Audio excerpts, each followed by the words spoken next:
พี่น้อยเนาะพบพ่อกันตอนเช้าๆพี่น้อยพร้อมบรรยากาศฝนตกลิ้นเนาะสบายดีเด้อพี่น้องเด้อเนาะสบายดีเอาสังกะสีใส่ก็ถือว่าพักแล้วบัดพี่น้องเนาะทางสร้างเพิ่นก็เร่งมือไปน้ำล่าเด้อมื้อนี้ไปน้ำลาบ่ไปน้ำล่าเพราะว่าช่องไม้เพิ่นก็ไปน้ำเพื่อนได้นะไปน้ำลาไปได้นะช่องไม้ตั้งไม้นะ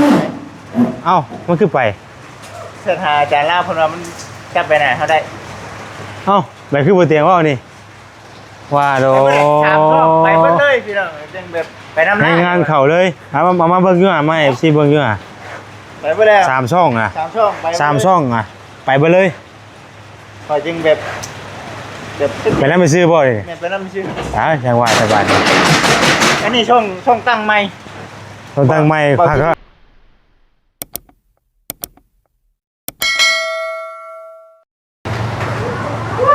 พี่น้อยเนาะพบพ่อกันตอนเช้าๆพี่น้อยพร้อมบรรยากาศฝนตกลิ้นเนาะสบายดีเด้อพี่น้องเด้อเนาะสบายดี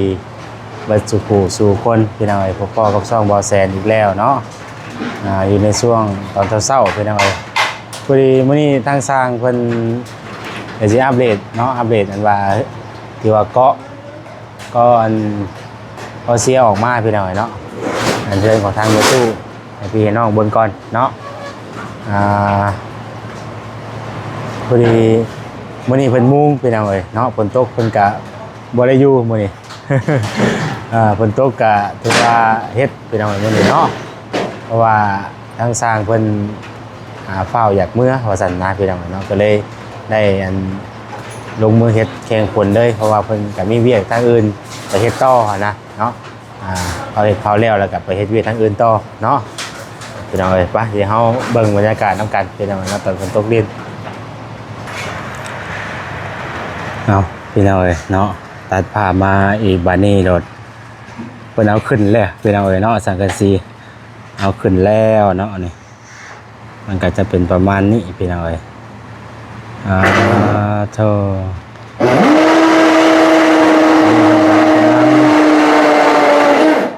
กำลังมุงพี่น้องเอ้ยเนาะกำลังมุง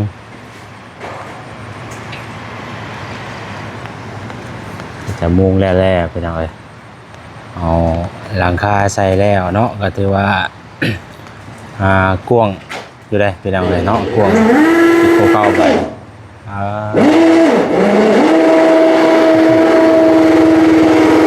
แล้วก็โต๊ะพี่น้องเลยเนาะ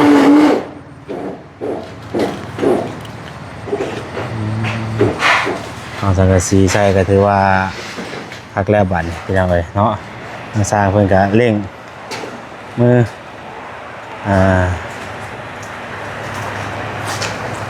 อยากกลับเป็นกันพี่น้องเนาะมีเวียกให้อื่นเฮ็ดก็เลยเร่งมือแทงฝนเฮ็ดเลยวันนี้คันเฮามุ่งแล้วก็สามารถเฮ็ดขึ้นได้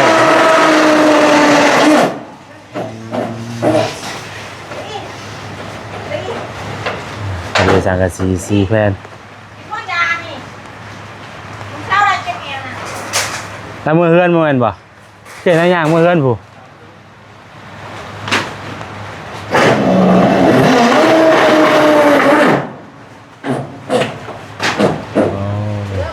น้ำไปหน่อยฝนตกเลยอยู่เนาะตกเที่ยตกว่าตกบ่หยุดบ่หย่อนทรายเพิ่นก็ยังอยู่ได้พี่น้องเนาะก็สิถามเบิ่งทรายของเพิ่นก่อนว่าเพิ่นสิจังใดหั่นน่ะ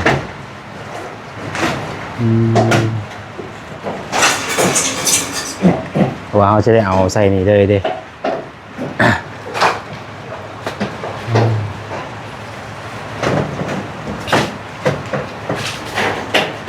ถือว่าเทพื้นได้บัดนี้เนาะไม่จะมุงเร็วเขามุงแล้วเทพื้นได้บัดให้อันนี้ก็จะได้ก้นออกก่อนพี่น้องเนาะมันบ่วิดเด้นี่เนาะนี่ต้นเลยฮะวิดบ่วิดนี่ซูชิได้บ่พอดีเลยพอดีเลยเนาะอันนี้เพียงจะได้ก้นออกก่อน ไอ้ต้นนั้นนี่นะเป็นต้นอ่าต้นสนนาม ไม่ต้องเลยนะ ต้นสนนามบ่ห้องบ่ไปต้องห้อง หรือว่าเฮาเว้นนะบ่แต่ว่าเฮาเทมาแล้วก็แล้วสิบ่ ยังไม่ได้ นี่จังสิกลออกอยู่แล้วจะหาหม่องปลูกได้จังสิกล เข้ามาจะ ฮะ จะเฮ็ดอ้อมมันนี่เอาบอบุเทใช่ป่ะ บ่ ต้องเลย บุเทพื้นใส่มันนั่นนะ ได้ลีกได้เข้ามา โอ้ เราเฮ็ดมุกวงมนเลย เหมือนของหมุนอ้อมบ่ขึ้นจนเช้าเลยเฮ็ดสี่เหลี่ยมใช่มั้ย ไม่ต้องมาเลย สิเอาออกเดี๋ยวสิกลออก ใหญ่ก็ได้ สิใหญ่เพราะมันจังไดมันก็ยังสิได้ออกอยู่แม่สิใหญ่ออก เอาดิ มันคาลังคา เพราะว่ามันตอบเดี๋ยวสิคนใหญ่ออกถ้าเอาเว้นไว้ก็คือเก่า เอาดีรวม มันก็บ่แล้วคือเก่าย กสลอไปเลยว่ะ อะไร ง่ายเลยขึ้นเลย แล้วเดี๋ยวค่อยจะเอานั่นเอาส่วนมาคนเนาะง่ายเนาะ ก็ให้เราสิใหญ่ เดี๋ยวค่อยจะเอาก็ตัวนี้กับมูลดินเนาะมันมีก้มมะขามนะพ่อเนี่ยก้มมะขามเพิ่มอะไรก้มต้นมะขามก็มีน่ะ ตึ้งความมีตั้ง มันพอดีราคาพอดีกวมเลย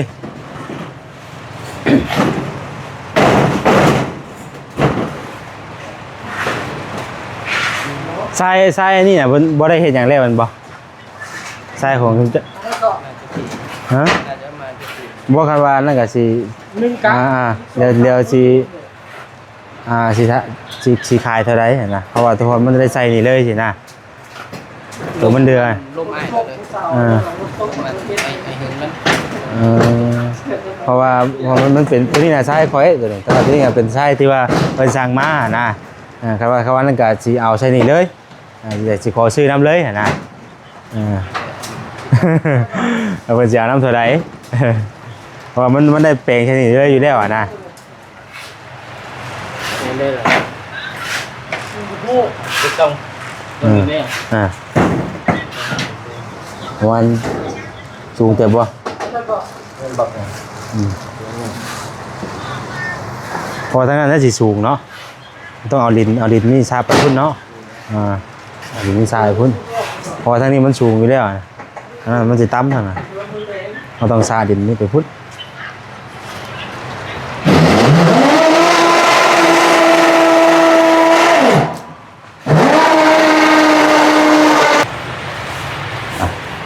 เดี๋ยวเอาเพิ่นสิ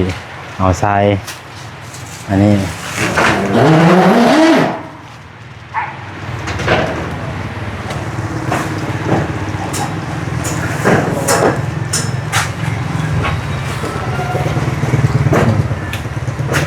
มันมีเสื้อว่านั่นบ่มันมีเจียนั่น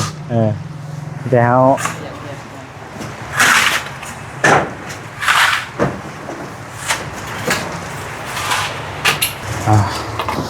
กูมันเรียนดีครบเลยดิ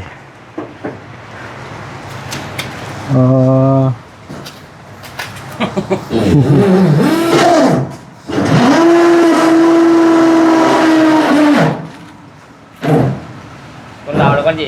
ฮะ คนเราแล้วกันจีมด หมด คนเกี้ยน ฮะ เกี้ยน คุณกิน เกี้ยน หมด ต้องเอายาฉีดบ่เนาะเอายาฉีด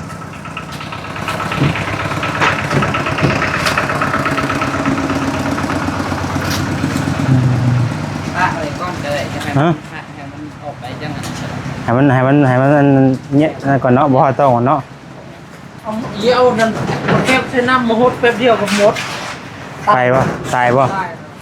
ต้องแคบใส่น้ำเราก็ได้ไปแคบใส่น้ำก็ตายกัน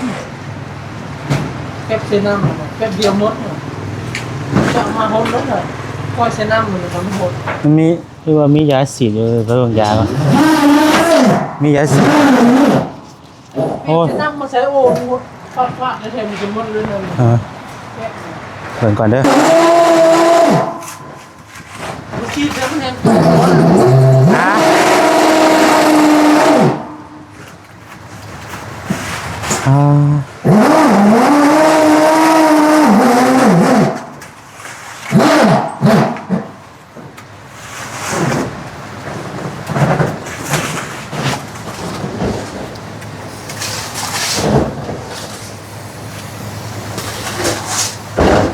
จงเลยพี่น้องเลยเนาะ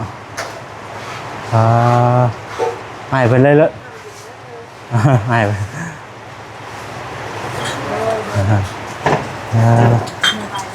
หมดครบไปยังไงบ่ได้เลยนี่นะ มาจะเอาต้นนี้ออกบ่ ว่าจะเอาตัวนี้ออกหมดครบรถ ไปบ่เป็นเลยสวัสดียายได้กี่นี่ไปบ่เลยฮะ มันโมเมนต์มดธรรมดาแล้วมันจะเป็นผีเนาะ เพราะว่าฉีดยาให้ได้กินนี่มันก็ถือว่าพลาดไปเลย มันจะเป็นผีอ่ะ อ๋อคันเนาะนี่ก็เรื่องกันไปชี้ได้เนาะเด็กพี่น้อยเนาะทางนี้ มุมนี้เลยนะบอก มุมนี้ก็ให้เพิ่นเอานั่นบ่เนาะเอาพระเอา อะไรกระสีไม่เหลือ เอากระสีมันเนี่ยใส่ให้เพิ่นตัดตามให้บังไว้เนาะ เวลาลมมามันจะเข้ามา ร้อยกุญแจเด้ หมดแบบเต็มผสมบนยูเท่เลยนะยูขึ้นได้โข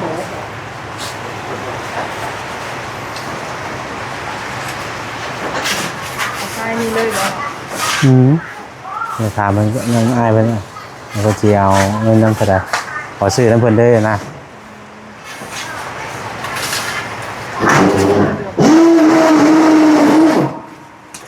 จะวางมันพุดอันนี้ออกแล้วพุดออกง่ายอ่ะมีพวกขามมันเนาะพี่น้อยเนาะว่าแข่งผ้าแข่งผลมาบ่ดีเนาะสบายดี มาแต่ทางใด มาแต่เพื่อนน้องหั่นแหละ เป็นไร เก็บลูกเก็บท่อนเนาะท่อนดูกบ่ท่อนลูกเรียบร้อยแล้วพุ่นแล้วบัดเฮ็ดบุญพุ่นแล้วปีหน้าเพิ่นบ่มันยังบ่ได้เฮ็ดเนาะมันยังคาเวียกอยู่เนาะช่วงนี้เนาะเพื่อนที่แรกช่วงนี้มันยังเป็นช่วงแรกมันก็เวียกเด้เนาะพี่น้องก็มาบ่ครบแม่นมันบ่คือช่วงหน้าแล้งพี่น้องเอ้ยไปอยู่บ้านนี่ก็แต่ว่าหากบ่ได้อยู่น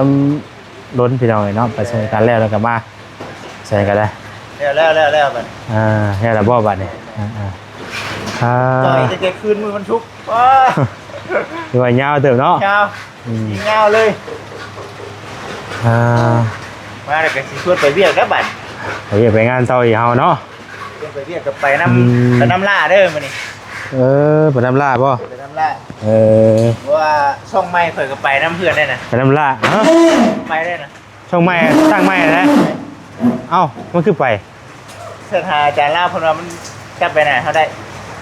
เอ้าไปคือบ่เตียงว่านี่ว่าโด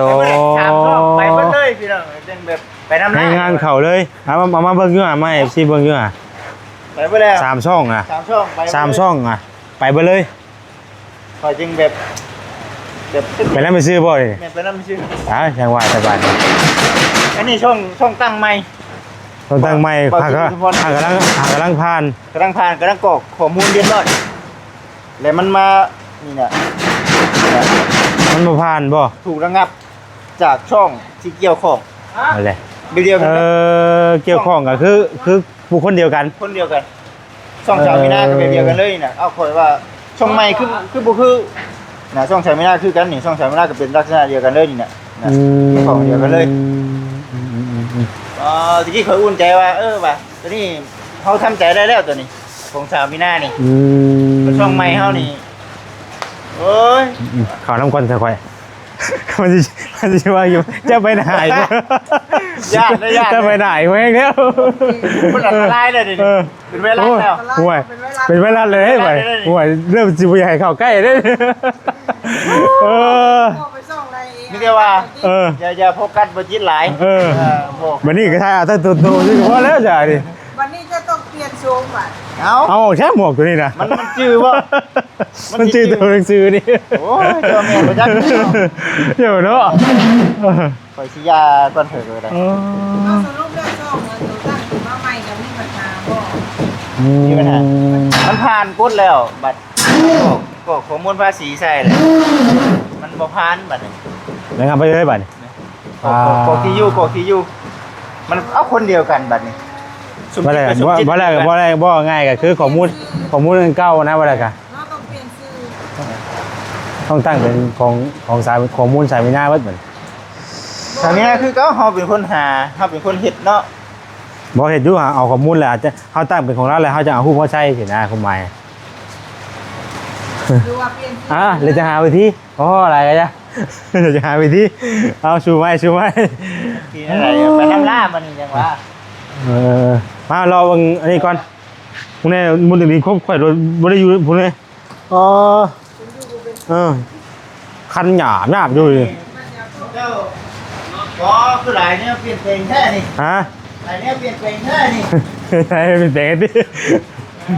เร็วเลยนี่โอ้ยคนปวดทั้งไทยดิ ใช่ เห็นได้นี่ เห็นไหมลุง เห็นได้นี่คนไทยนี่ถามหมอนุ่นแล้ว ถามหมอนุ่น ของมากของหน้าเมานี่ โอ้ยแบบว่าเฮ็ดให้มันบ่ถึงใจเลยมันเอามาทับเฮ็ดใหม่นะทำเราบ่ถึงใจก็แม่นมาทุบออกเลยเข้าหา ได้บัดนี้เนาะ เพื่อ เห็นให้มันถึงใจบัดนี้ดิ เอ้าผมแล้วเฮ็ดแล้วเพิ่นบ่พักได้เกิดมาทับออกให้เฮ็ดใหม่ ก็จะสนใจนะเป็นได้มือของเราได้ตะกี้เนี่ย หัวแล้วกันนะเราจะว่าให้พ่อเนาะมาของเราพ่อเนาะ หลายคนอยู่ได้เนาะ มากอ่ะแม่นสิว่ามากถิ่มเนาะ มากมาจากตัวไม้เฮ้ยที่ เอ้า อันมากที่มันไม่เป็นเรื่องแค่เนาะ มากถึงบ่ มากที่เป็นเรื่องด้วยแท้เดี๋ยวมันกำลังติดเลยว่ากล้องมาอยู่อ่ะนี่นี่หน่อยเนาะกำลังติดได้แถวที่3แถวที่3ไปหน่อยเอาบุกแต่เมื่อคืนนี่เราตัว เสียขึ้นพุ่งเลยบ่ เพราะว่าปูมันกะโลกันบูฮู้ว่ามันสิได้ทำใดนะยังบูมั่นใจว่ามันสิได้ชุดบอหรือว่าบ่ได้ ปูตามกะโลก่อนปูตามกะโลแม่นมันสิปูกับชุดหลายมันบ่พอเพราะมันสูงได้น่ะ งามนะบัดอ๋อ หักบ่ ที่เอาดิพ่อข่อยจนสิลุก ตำบ่ จนลั่นบ่ได้นี่เนี่ยตัวต่ำนะตัวไม่นะ วันนี้นั่น โอ้เชิญเย็ดเกินนั่นนี่ แต่ตู้อ้วนก็ยังบิดตุ้น ไป ไปเบิ่งงานเมื่อถ้าไปเบิ่งงานให้ไหนเด้อ ยังบ่ทันได้เห็นเนาะตอนแต่นั่นเนาะ อ๋อตั้งแต่คืนวันศุกร์เนาะ สร้างมันกำลังมุงเลย อ๋อเป็นดักเทรานี่บัดเนาะ ไปนี่ได้บัดนี้ว่าจิเด้ย เอ้ยกวางเนาะเฮ้ยเนาะบัด เอ้าเห็นกวงเลยเนาะ มาเตเด้อหอมเนาะ ก็พุ่นก็พี่เบิก เนี่ยมาดังแบบ เลยก็หลังที่ ดัง โอ้พวกแล้วฮักมีผู้อยู่ห้านบ่เฮ้ยมีบ่อ๋อ นี่นี่โอ้ มาครับมาเบิ่งโอ้พูดได้บัดนี้ได้ เนี่ยพ่อเนี่ยบ่ได้ว่า ฮะ เนี่ยบ่ได้ว่า ทางในแล้ว ข้างนอกนี่ข้างนี้ ฮะ ข้างนี้ได้บ่ได้ว่า ได้แล้วนี่น่ะยังเหลือแต่ใช้ไม้พนักนี่ก็เฮ็ดทันใดแล้ว แล้ว มาๆกด มา ยังเฮ้ย ฮะ เปิดนี้ได้บ่นี่ เปิดได้แล้วเนาะ บ่พอได้เนาะ เปิดพี่ก็ได้ เปิดตัวห้องพี่ก็ได้เอ้าเลยยืนได้ โอ้ตั้งเลยบ่ได้เองกะติ เดี๋ยวจะเปิดให้เบิ่ง เปิดได้บ่ เปิดได้เนาะเฮ้ยเอาห้องหน้าขึ้นมันก็เปิดด้วยเปิดได้ป่ะ โอ้เอ2หน่วยเนาะ หน่วยหนึ่งแหละอยู่น้ำมันน้ำบด นี่ ชัดเพิ่น น้ำมูลนู่นนี่เขาติดเพิ่มเอง ตัวนี้เอา ตอนนั้นเพิ่นเองบ่ แม่เขาซื้อเองเป็น โอ้อันนี้บริษัทเพิ่นนี่ดิ บริษัท เป็นระบบเพื่อนน่ะ พาม่านบาเซนไปวัดแทกไว้แล้วไปหน่อยเนาะพาม่านนี่สิใส่พาม่านลงมาประมาณเพียงนี้แหละ โอ้ยเดี๋ยวนั่งไม่ใส่ ฮะ หัวด้วยใส่หัว โอ้โห หัวบอกไป แต่ ครับ สร้างมันมาเบิ่งเด้อ บอกร้อนนะหัวดีนะ งานเข่าเลย โอ้ไปจะต้องไปติดอยู่เทึงเก่ง อ๋อแมนสงสัยซิลิโคน เป็นคะแนนมันเหมือนกระดาษ ชั่วคน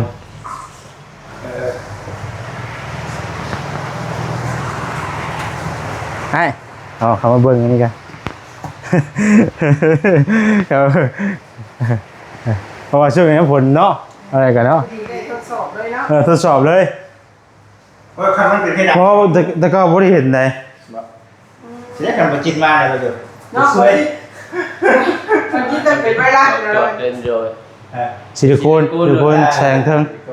สั่งก็ใส่เบิดทุกน็อตเลยก็ได้ไอ้ป้ายให้เบิดทุกน็อตเลย นี่ดีเด้อมันเป็นงานนี้ แม่ แต่เป็นงานเล็กมันชีแบบตายเลยนะ โบเห็นเนาะ แม่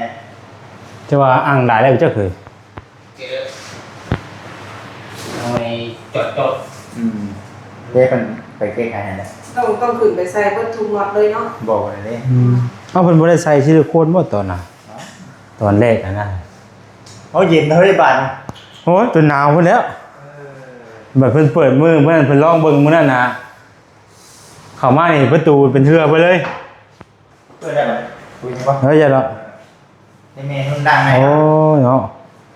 บ่แต่ก็ตกอยู่ห่าคือบ่เห็นเนาะ ผู้นั้นก็ตัวแห้ง เออ ตัวเวลาไปจ้า โอ้ย ไม่ได้เลย บ่คิดมานี่เป็นได้ใหม่ด้วย นี่จะได้แก้ไขดิ เออ ของหน้าบีบไปเฮ้ยอ๋อ ของน้ำก็สิให้ก็เช่นนี่สิแก้ไขอีกคือกันนี่ โอ้ยังเป็นยังเสียอยู่ เครื่องน้ำอุ่นนี่เพราะว่ามันยังบ่ถึกโซนปานใดพี่น้องเพราะว่านี่บ่ได้เบิ่งน้ำบ่ได้อยู่พี่น้องเนาะก็เลยบ่ฮู้ว่ามันมาติดตอนไหนนะแล้วสิให้มันมายับมาติดหม้องนี้รถนี่ที่ให้มันเชิงนี้รถนี่ให้มันมาอยู่เชิงนี้รถบ่เป็นหยังนี่ฮะพอมันเข้าก็เทิงนี่แล้วเนาะเพราะว่านี่สายไฟนี่มันติดอยู่ที่มันเบิ่งบ่งามปานใดให้มันเชิงนี้รถเนาะว่าจิเนาะแต่ว่าบ่ เอามันมีหุงรอดบอสาวใหญ่ บ่เพิ่นก็เพิ่นมีตัวป้ายอยู่เพิ่นมีซิลิโคนป้ายอยู่ เฮ้ยบนนั้นแล้วบนนี้แค่นั้นนะยังมาต่อไหมอ่ะดิ ยัง เอามาต่อ อ๋อไฟก็ได้ไรก็ได้ฉันนี่ก็งานอยู่หาเนี่ยอัดนี่ บ่อาจรู้แต่ว่ามันใกล้ครับมันใกล้ครับพวกนั้นนะว่าจิอยากให้มันมาอยู่หม่องนี้ให้อยู่เทิงนี่ให้อยู่สูงเนี่ยมันเป็นเครื่องน้ำเลยเฮาอยากให้มันอยู่สูงแน่นี่ให้มันอยู่ช่วงนี้เอาเทิงนี่ดอกนี่ให้มันมาอยู่ชีวิตมันร้อน สายมันก็ยังยาว มันยาวอยู่นะแต่ว่าเพราะว่าเนี่ยเพิ่นมาติดแม่นุ่นเฮาก็บ่ฮู้ใช่มั้ยนะ บ่รู้เลย เอ้าบอกเพิ่นแล้ว เพิ่นก็บ่ได้ถามเฮาดิค่อยก็ นี่แหละงามก็เฮ็ดให้เนาะ บ่คิดแค่ว่าย่ำแล้วก็เสื่องส่วนไผนี่ไว้ แม่นเนาะ เราซิลิโคนไปเอามาได้ เพราะว่ามันเบิ่งพอมันเจาะกับหน้าผากเฮาโพดนะมันอยู่ใกล้กันโพดตัวนี้ก็ให้มันมาอยู่แถวเฮาย้ายมันนี่อยู่นี่แล้วก็ให้กองน้ำให้มันอยู่ประมาณนี้ก็ได้หรือว่าเฮา บ่ตอนมื้อเจ้าเว้านั่นเจ้าว่าให้ก๊อกน้ำแล้วอยู่นี่ได้สงสัยแล้วสบายใจว่าอันนี้มาอยู่นี่จ้ะเพราะว่าสื่อสารกันก็ยากเลยเด้ แม่นเว้ากันยากนะเพิ่นบ่ค่อยเข้าใจครับเพิ่นได้แต่ว่าก็ได้ดอกตัวนี้เพิ่น ไปได้บ่นี่ โอ้ยบ่มีน้ำเพิ่นยังบ่ได้ต่อเขาเนาะ อ๋อตัวยามร้อนยามหนาวก็บ่หวั่นบาด เครื่องน้ำอุ่นนี่ครับพี่ห่อเดียวครับแอร์เลย บริษัทเพิ่นเนาะ แม่นยังบ่พอเปิดเพราะว่ามันบ่มีน้ำเลย แต่มันระบบไฟได้เนาะ เอาระบบไฟได้เรียบร้อยแล้ว อ๋ออย่าเจ้ยเพิ่น โอ้เดี๋ยวก็ฉันว่าก็จนหนาวพุ่นแล้ว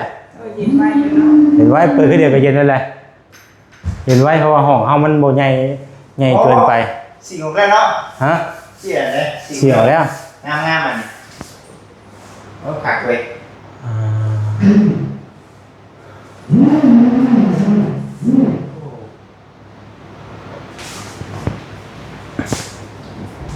ขาดแล้วเย็นเนาะเอ้จะหนาวนี่เนาะ จะนองหนาวติ เอามาใส่โอ้เตียงมานี่พ่วงพักวันยังเดี๋ยวนอนกันเนาะขาดเนาะคือของแฮมจะอะไรเลย ฮะเข้ามาคุณเป็นได้ความรู้สึก คืออยู่ในของแฮมเลย มันได้คืออยู่ไม่พวกว่า มันพูดเลยเนาะ คือบ่แม่นอยู่บ้านโคกเนาะ เออ เปิดแอร์ก็เย็นจะจ้อยสบายเลย ครับแฮมหอดจะอะไรกันคือเขานอนนี่คือเด็กเรียนที่นี่แบบสบายเลยแฮมหอด บ่ค่าคือตัวนี้แน่นี่ว่าตอนเพิ่นมุ่งเพิ่นบ่ได้ใส่ให้เฮาเบิดบ่ว่าใส่แบบ มันก็มีผ้าไหนก็ ใส่ว่าคุ้มหมายน่ะคือแบบว่าต้องใส่จนป้ายใส่ตั้งแต่มือมุงอะนะป้ายใส่เบิดเลยสิทุกคนนะ เชื่อมันเนาะ เพราะว่ามันต้องใส่ได้เฮาเพื่อนมีเพลานมันบ่คือเพื่อนมีเพลานมันต้องใส่ทุกคนไม่มีแต่มองเดียว โอ้เดียวจุดเดียวนี่แต่ว่าเราก็ต้องใส่ไว้อย่าให้เพิ่นใส่ให้มันหนักฝนตกช่ำน่ะ ไม่ได้ตกสมินน่าจะได้อยู่มั้งมันเลยตกเอง นี่เด้มันแก้ไข นี่น่ะมันเฮาเปิดนี่เย็นฮอดพุ่นเลยเด้นี่ แม่นได้นี่เนาะ เย็นฮอดพุ่นเลยปิดตัวนี้ไว้ ต่างกันเนาะเฮ้ย ฮะ มันออกมาพี่ต่างกันเนาะ นี่ปิดตัวนี้บัดนี้ครับปิดตัวนี้ไว้มันสิออกมาส่งมอดพี่เลยบัด เห็นป่ะแสดงมาใส่เดียวยังไง เนาะคณะเจ้าบางเทื่อเฮานี่เป็นห้องเด้ เดี๋ยวไม่อยากไม่อยากดิ เฮาบ่อยากเปิดห้องได้จ้ะ เปิดห้องเนาะแม่เดี๋ยวไม่อยากเปิดห้อง เปิดเพิ่น2หน่วยเลยก็ได้เลยพร้อมกันเลยอ่ะ ไฟเฮงอยู่แล้ว ถือว่าไฟนี่ก็บ่ตก ใครเข้ามาเพื่อนในตู้โดยตรงเนี่ยบ่ได้มี มันเล็กนะเนาะ มานี่เลยโดยตรง อันนี้ระบบไฟจักได้ระบาย แล้วนี่แอร์ตัวนี้เอาขึ้นก็ตีตัวได้ เกินไหม เห็นบ่ เอ้าหนาววันนี้ไงวันนี้ เห็นบ่ แบบง่ายๆเลย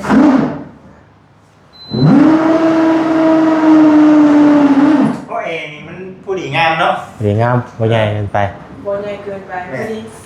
กับพอดีก็ห้อง ก็ห้องได้บ่ ถ้าว่าใหญ่มันก็ต้องใส่เองไงพวกนี้เอง หน่วยไรเป็นอัน เหมือนปลายเนาะ 11,500 สำนียังหมื่นเนาะเฮ้ยเนาะ อ๋อตัว การติดตั้งกัน ยิ่งเป็นคำว่ามันมีหลายยี่ห้อแล้วแต่ละยี่ห้อราคาบ่ได้คือกันได้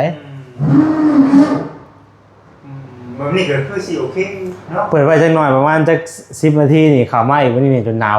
พุ่นแล้วประตูนี่ก็เป็นเทื่อให้กูอันประตูแช่ชุดใต้น้ำพุ่นแล้ว บัตรอันนั้นนะจ๊ะบัตรพม่านี่จะเพิ่นเทมให้บ่หรือว่าซื้อมาใส่ แถมจังได๋ขอยไปเบิ่งราคาว่านี่6ล้าน5ผ้าม่านตัวนี้แล้วก็ตัวนี้4ปองนี่6ล้าน คือว่าเทมให้เนาะ 5แถม ว่าเจ้ามาของเขาเลยตัดเสือขาดแล้วก็ 6ล้าน5อะไรบ่จิตเฉพาะผ้าม่านนะ เขาก็บ่เคยใช้เราไปทำตกใจ แต่เคยเห็นอยู่แบบว่า งามได้งามได้เสียพม่า แต่ว่ามันจะเป็นแบบว่ามันเป็นผ่ากันคมห้อนที่นะมันว่ายังไงมันทนแดดทนฝนทนแดดที่นะ บัดเฮาเบิ่งก็จะเป็นเดือมๆคือมีผ้าใหม่เด้ แบบนี้นะ อาจจะแพงน้ำ มันก็นั่นแหละ ประมาณนี้เป็นยังไง กันใส่นี่ใส่วัตถุปงได้นี่เนาะ วะ มันจัง ใส่ไว้เลยเนาะอันนี้ก็2 เมตร20นี่ข่อยแถมมาว่านี่ก็1.50 เมตร เซบุยุเวลาตัวนี้ปลอดภัยบ่ ปลอดภัย ปลอดภัยอยู่ตัวนี้นี่หมุนแอร์ใส่ บาง เลย เป็นช่วงนั้นน่ะเนาะบ่ช่วงที่ว่าเพิ่นยังบ่ได้ใส่เพดานอันนี้ตกแห้งอยู่มันคือบ่เห็น แม่นเพราะบางเทื่อมันก็ค่านั่นบ่จ๊ะมันค่าเจี้ยนั่นบ่จ๊ะมันค่าเจี้ยอันกันคมห้อนนะมันยังบ่ชอดเนาะนี่จะว่ามันสะสมหลายแล้วมันชอดไปให้ได้ว่าจิตหน่วยแอร์อยู่นะ 2หน่วยเลยเนาะ หน่วยเลย ตะกะโลเพิ่นก็งามเนาะเพิ่นปูนี่เนาะโอ้ย นี่เวลาเปิดมันก็ลมมันก็ทาง คักเนาะ ใช่ป่ะเย็นสบายหน่อยเนาะ ตัวนี้ นี่มันเขาจะเอามาเพื่อไว้ มาเพื่อ เกิดการสะดุด ประมาณนั้นแหละไปหน่อยแต่ว่าเริ่มเย็นเลยเล่นเย็นแล้วมาสิออกได้บ่เนี่ย สบายแบบนี้เนาะ ยุ่งเข้ามากระทิงเลยเท่านั้นน่ะเป็นตัวที่ตัว เห็นเพิ่นยุ่งเนาะ เย็นไปหน่อย ได้ เนาะ เจ้าแบบยุ่งผิดไปกับจับจะรถ โอ้เสือด อยากมาอยู่เนาะเหนื่อยดิเนาะ จำเราสีแซวดินนะเนาะมันยังกับ ใส่ ชม สี พู่ แก้วก่อน ชมพู่มันยังกับคือว่าที่มาตีรถกระแตกว่า แม่ สาแล้วโอ้ย สงสัยมันเตะตามลมมันได้บ่เสร็จ มาอยู่ชมพู่ในชีวิตวันอะไรเจ้ามันยังยาของนุ่มๆนิ่งแน่ มันลงถึงตัวเดียวจักชีว่าได้เลยสิให้ก็บ่ให้มาเลยหักไหม จิ๊กซีหายก็จิ๊กซีหายแบบไรจิ๊กซีวัวก็จิ๊กซีวัวแบบไรวะ ไปงานไปแล้วล่ะ ไปเอาไปเลยออกมาพี่หนีกันเลยเนาะ พี่ได้พี่ได้ซะ ไม่ได้ มันจะเย็นเลย ไม่ได้มีช่องทางถ่ายลงมาไป ม มีบ่มี เอาไปถ่ายแบบได้สบาย ก็เสียลงเลยลงพอให้ FC เพิ่นเห็น เจ๋งนั่นซื้อว่าไปลำลาบ่วันไปลำลา FC แล้วก็สิได้มาส่งทางใหม่เด้อเนาะ 3 เดือนพุ่นใดวิทย์จาก3 เดือนพุ่นเขาจะเฮ็ด YouTube ได้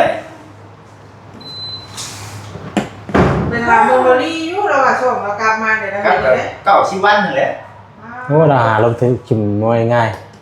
อาหารลงทิมหลายเลย ช่อง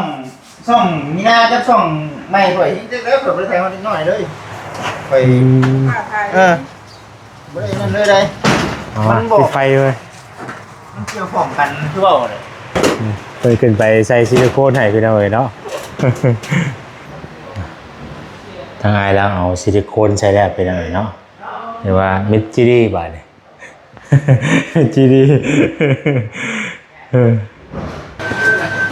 เอาพี่น้องเนาะโอเคพี่น้องสันใดกระทั่งมาแซนจะขอจบคลิปไว้สำนีก่อนเด้อบัดนี้พี่น้องเนาะก็ถือว่าเพิ่นเอาขึ้นเอาซิลิโคนขึ้นไปใช้ได้กินจะห้วยแล้วบ่ได้เจอได้พี่น้องเนาะลำลาไปก่อนบัดนี้พี่น้องจะได้ไปเวียกไปงานต่อบัดนี้ทางบริษัทกะสู้ๆพี่น้องเนาะมุงสำเร็จแล้วบัดนี้พี่น้องมุงเลยก็ลองเลยอย่างมุงเอาจากกระซีขึ้นก็ลองหลังคาเลยเนาะ ตกใจเลยป้าผมไปน้องเบิ่งน้ำกันเด้อวันนี้ได้เป็นเด้อเนาะโอ้